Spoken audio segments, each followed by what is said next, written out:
آواز اور تصویر کی دنیا کے دوستوں، میں آپ تمام دوستوں کو سیرت انفو میں دل کی گہرائیوں سے خوش آمدید کہتا ہوں۔ السلام علیکم ورحمۃ اللہ وبرکاتہ۔ حضرت ادریس علیہ السلام اللہ تعالیٰ کے تیسرے نبی تھے جو حضرت آدم علیہ السلام اور حضرت شیس علیہ السلام کے بعد نبوت کے جلیل القدر منصب پر فائز ہوئے۔ مورخین کے مطابق آپ علیہ السلام کی ولادت عراق کے شہر بابل یا مصر کے شہر منفیس یعنی مون میں ہوئی۔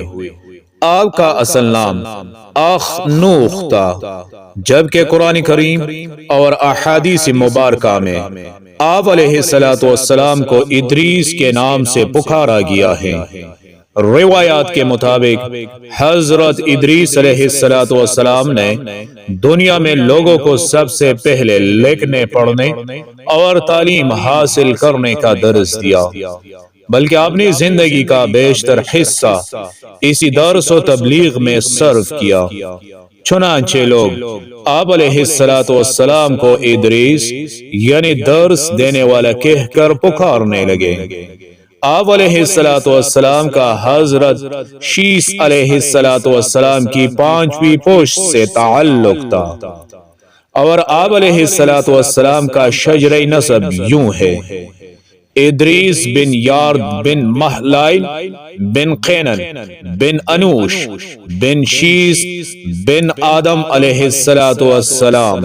حضرت شیس علیہ السلام کا انتقال ہوا تو کچھ عرصے بعد ان کے پیروکار بہت محدود تعداد میں رہ گئے۔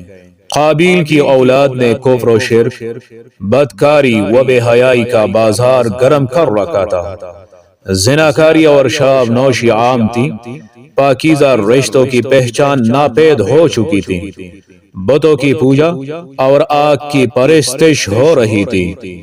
گویا دنیا پر شیطان اور اس کے حواریوں کا راج تھا۔ حضرت آدم علیہ السلام اور حضرت شیس علیہ السلام کی قائم کردہ شرعی حدود اور احکامات الہی کو پامال کیا جا رہا تھا، اور یہی وہ وقت تھا کہ جب اللہ تعالیٰ نے اس بگڑی قوم میں ایک نبی مبعوث کرنے کا فیصلہ کیا، اور اس عظیم منصب کے لیے حضرت شیس علیہ السلام کی نسل سے حضرت ادریس علیہ السلام کا انتخاب فرمایا۔ حضرت ادریس علیہ السلام میں وہ تمام خوبیاں بدرجہ اتم موجود تھی جو اللہ تعالیٰ کے نبی میں ہونی چاہیے۔ آپ علیہ السلام حضرت آدم علیہ السلام کے دین کے پیروکار، نہایت عبادت گزار، متقی، پرہیزگار اور انتہائی سچے انسان تھے۔ نبوت کے منصب پر فائز ہوتے ہی آپ علیہ السلام نے اپنی قوم کے بھٹکے ہوئے لوگوں میں وعظ و تبلیغ کا کام شروع کر دیا، لیکن راہ ہدایت کا یہ درس اور نیکی کی باتیں ان لوگوں کو بہت ناگوار گزرتی، چنانچہ وہ آپ علیہ السلام کے دشمن ہو گئے۔ آپ علیہ السلام اور آپ علیہ السلام کے پیروکاروں کو طرح طرح سے اذیتیں دینے لگے، یہاں تک کہ آپ علیہ السلام نے ان کی ایذا رسانیوں سے تنگ آ کر بابل سے ہجرت کا ارادہ کر لیا، اور اپنے پیروکاروں کو آپ نے اس فیصلے سے مطلع فرمایا۔ چونکہ بابل دریائے فرات اور دریائے دجلہ کے کنارے ایک سرسبز و شاداب علاقہ تھا، لہذا لوگوں کے لیے اس علاقے سے ہجرت کرنا خاصا مشکل فیصلہ تھا، اور انہوں نے اس حوالے سے تحفظات کا اظہار بھی کیا۔ لیکن پھر حضرت ادریس علیہ السلام کے سمجھانے پر وہ لوگ آپ علیہ السلام کے ساتھ ہجرت پر تیار ہو گئے۔ حضرت ادریس علیہ السلام اور ان کے پیروکاروں نے بابل سے مصر کا رخ کیا اور دریائے نیل کے کنارے آباد ہو گئے، جو بابل سے بھی زیادہ سرسبز و شاداب علاقہ تھا۔ حضرت ادریس علیہ السلام نے یہاں کے لوگوں میں درس و تبلیغ کے کام کو جاری رکھا۔ آپ علیہ السلام اس وقت لوگوں میں رائج تمام زبانوں سے واقف تھے اور عوام کو انہی کی زبان میں درس دیتے تھے۔ آپ علیہ السلام کا قرآن مجید میں 2 مرتبہ ذکر آیا ہے۔ سورہ مریم میں اللہ تعالیٰ فرماتے ہیں اور اس کتاب میں ادریس کا ذکر بھی کیجیے، بے شک وہ بڑے سچے نبی تھے اور ہم نے ان کو بلند مرتبے تک پہنچایا۔ سورہ انبیاء میں اللہ تعالیٰ نے فرمایا اور اسماعیل اور ادریس اور ذوالکفل کا تذکرہ کیجیے، یہ سب احکام الہیہ پر ثابت قدم رہنے والے لوگوں میں سے تھے۔ قرآن کریم کی معروف اور مستند تفسیر معارف القرآن کے مطابق حضرت ادریس علیہ السلام حضرت نوح علیہ السلام سے 1000 سال پہلے پیدا ہوئے۔ اللہ تعالیٰ نے آپ علیہ السلام کو نبوت کے مرتبے پر سرفراز فرمایا اور آپ علیہ السلام پر 30 صحیفے نازل فرمائے۔ حضرت ادریس علیہ السلام وہ پہلے انسان ہیں جنہیں علم نجوم اور حساب بطور معجزہ عطا کیے گئے۔ سب سے پہلے انہوں نے ہی قلم سے لکھنا اور کپڑا سینا ایجاد کیا۔ ان سے پہلے لوگ عموماً جانوروں کی کھال لباس کے طور پر استعمال کیا کرتے تھے۔ پھر یہ کہ سب سے پہلے ناپ تول کے طریقے بھی آپ علیہ السلام ہی نے متعارف کروائے اور اسلحہ بھی آپ علیہ السلام کی ایجاد ہے۔ آپ علیہ السلام نے اسلحہ تیار کر کے بنو قابیل سے جہاد کیا۔ علامہ ابن اسحاق کا کہنا ہے دنیا کا سب سے پہلا شخص جس نے قلم سے لکھا حضرت ادریس علیہ السلام ہے۔ معاویہ بن حکم سلمی رضی اللہ تعالی عنہ سے مروی ہے کہ انہوں نے حضور اکرم صلی اللہ علیہ وآلہ وسلم سے رمل کے بارے میں سوال کیا۔ رمل ایک ایسا علم ہے جس میں ریت پر مخصوص لکیریں کھینچ کر کچھ معلوم کیا جاتا ہے۔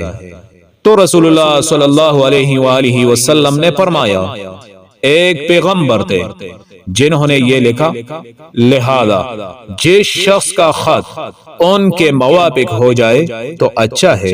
علماء تفسیر فرماتے ہیں کہ پہلا شخص جس نے تبلیغ دین کے لیے واعظ و خطاب کا سلسلہ شروع کیا وہ حضرت ادریس علیہ السلام تھے۔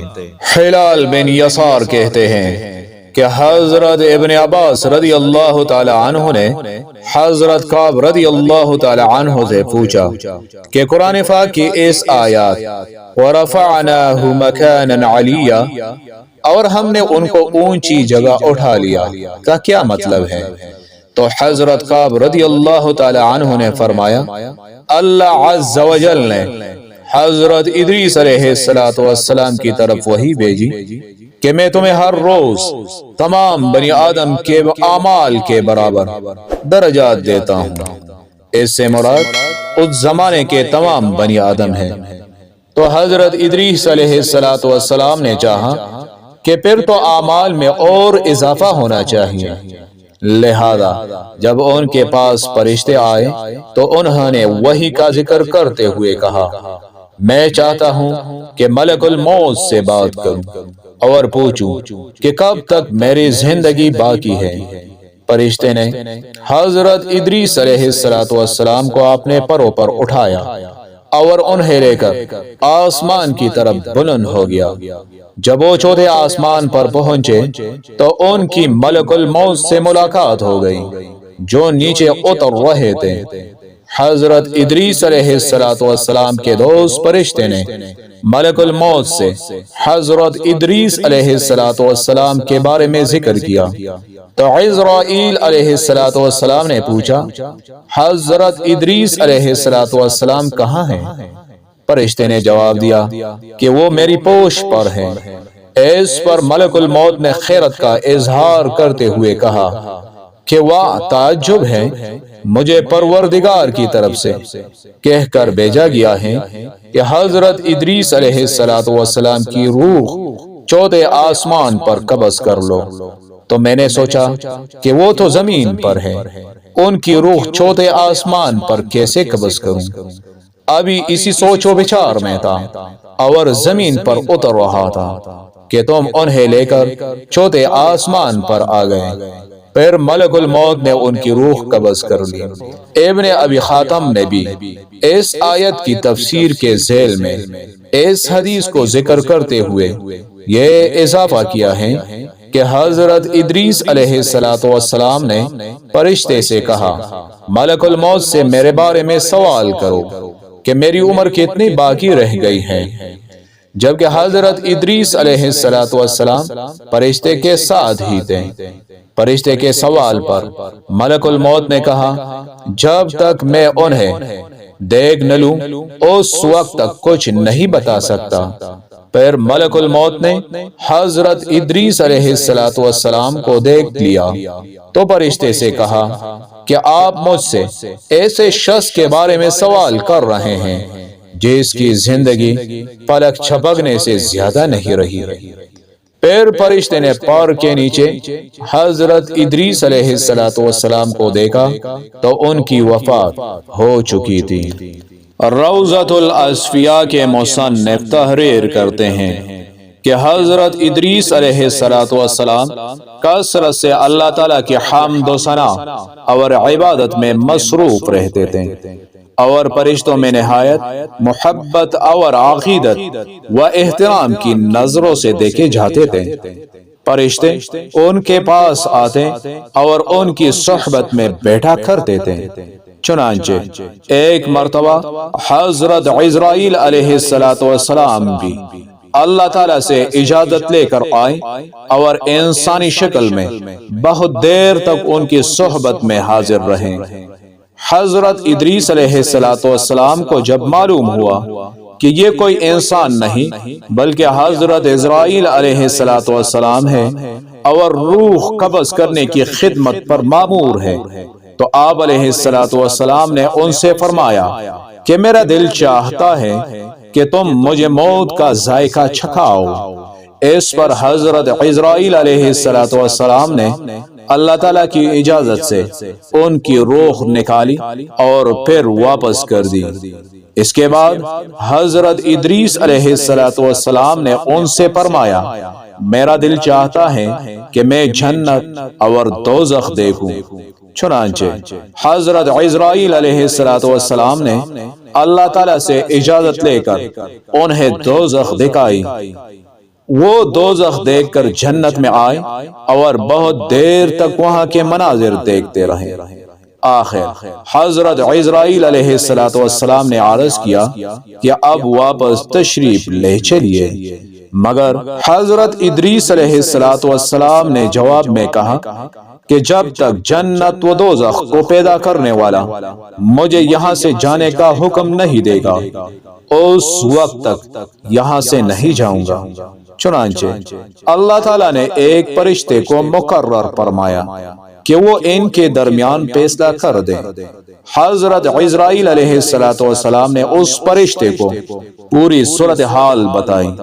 پھر حضرت ادریس علیہ السلام نے فرمایا میں قانون خداوندی کے مطابق موت کا ذائقہ چکھ چکا ہوں اور اب جنت میں آ گیا ہوں، چونکہ حق تعالی نے فرمایا ہے وَمَا هُمْ بِخَارِجِينَ مِنْهَا، یعنی ہم تم کو اس سے نہیں نکالیں گے، لہذا میں یہاں سے نہیں جانا چاہتا۔ حضرت کعب احبار کی روایت ہے کہ فرشتے نے اللہ تعالیٰ کے حکم سے فیصلہ کیا کہ اچھا آپ علیہ السلام چٹے آسمان پر رہیے اور فرشتوں کے ساتھ عبادت کیجیے۔ چنانچہ حضرت ادریس علیہ السلام چٹے آسمان پر فرشتوں کے ساتھ عبادت میں مشغول رہے۔ واللہ اعلم۔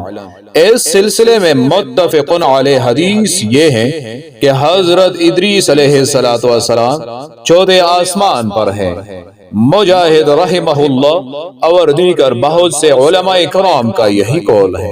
حضرت زہری رحمہ اللہ نے بھی حضرت انس رضی اللہ تعالی عنہ سے مروی معراج کی حدیث نقل کی ہے کہ جب نبی کریم صلی اللہ علیہ وآلہ وسلم معراج کی رات چوتھے آسمان پر پہنچے تو وہاں آپ صلی اللہ علیہ وآلہ وسلم کی ملاقات حضرت ادریس علیہ السلام سے ہوئی، جنہوں نے حضور صلی اللہ علیہ وآلہ وسلم کو دیکھ کر فرمایا مرحبا صالح بھائی اور صالح نبی۔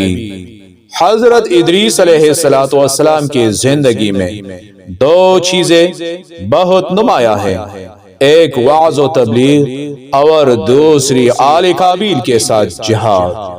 چونکہ انہیں وعظ و تبلیغ میں ملکہ حاصل تھا، چنانچہ ان کی پہلی کوشش یہی رہی کہ وعظ و نصیحت سے آل قابیل راہ راست پر آ جائیں اور دنیا برائیوں سے پاک ہو کر ایک اللہ کی عبادت کرنے لگے۔ لیکن شیطان نے ان لوگوں کو پوری طرح اپنی گرفت میں لے لیا تھا۔ جب آپ علیہ السلام ان سے اللہ کی وحدانیت کی بات کرتے، ایک اللہ کی عبادت کی نصیحت کرتے، برائیوں کو چھوڑنے کی تلقین کرتے، تو یہ باتیں ان لوگوں کو بڑی ناگوار گزرتی اور آگ بگولا ہو کر انہیں اذیتیں دیتے، مذاق اڑاتے، پتھر مارتے۔ دراصل ایک طویل عرصے تک شیطان کے زیر اثر رہ کر یہ لوگ شرک و کفر اور برائیوں کے دلدل میں گردن تک دھنس چکے تھے۔ دنیا واضح طور پر دو گروہوں میں تقسیم ہو چکی تھی، ایک شیطان کے پیروکار اور دوسرے اللہ رب کائنات کے ماننے والے۔ حضرت ادریس علیہ السلام اس صورتحال پر بڑے دل گرفتہ اور پریشان رہا کرتے تھے۔ آپ علیہ السلام نے لاکھ کوشش کی کہ کسی طرح تبلیغ کے ذریعے ان لوگوں کو راہ راست پر لایا جا سکے، لیکن جب کوئی صورت نظر نہ آئی تو انہوں نے اللہ تعالیٰ کے حکم سے ان لوگوں کے خلاف جہاد کا فیصلہ کیا۔ انہوں نے اللہ اور اس کے پیغمبر پر ایمان رکھنے والے نوجوانوں کی ایک جماعت کے ساتھ آل قابیل کے ساتھ جہاد کیا، جس میں اللہ تعالیٰ نے انہیں کامیابی عطا فرمائی اور بہت سے لوگ دین حق کی جانب راغب ہو گئے۔ اگر آپ کو ویڈیو پسند آئی ہے تو ویڈیو کو لائک کیجئے، سیرت انفو کو سبسکرائب کیجئے اور ایک پیارا سا کمنٹ ضرور کیجئے۔